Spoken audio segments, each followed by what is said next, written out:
Bismillahirrahmanirrahim. Assalamu alaikum. Hurmatlı mekendештерimiz. Мына Тоң району какыраган талаага өмүр эзели суу келбеген экен. Мына узундугу 800 метр, бийиктиги 60-70 метрге жакын. Мына тиги теректер турган жактан ылдый жагында насос иштеп атат. Эң бийик точкага алып келип, мына тоонун тегине койдук.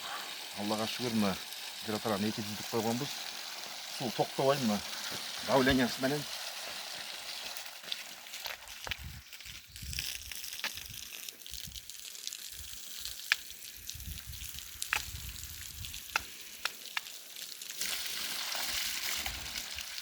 ушундай сууну өмүр бою бекер суу. Башында кичине расход кетет, бирок андан кийин муну эчтеке кереги жок, күнү түн деп карап кереги жок. Өз менен өзү ушул эле күнү түнү эме суу агып келе берет. Мына мыяка резервуар коюшкан экен, башында ушуган толтуруп, мояк жакты полный мына капельный орошение кылып баштап атышат. Бедесебиз дейт, эмесебиз дейт.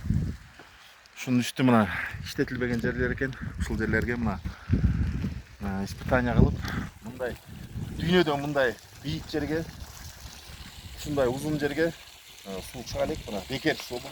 Күнү түнү иштеген гидроторан 200 насосын койгонбуз. Өзүбүз качествого жооп беребиз полный. Мына моректик суу күнү түнү иштейт. Кудайыма шүгүр, бекер суу. Мына бул аксакалыбыз ыраазычылыгын билгизип, бизге калпак кийгизишип, ушу кой союп, эме кылган кездери, Кудайым буйрса мына колдонуңуздар, чалыңыздар. Баарыңыздарга чоң рахмат. Ассаламу алейкум.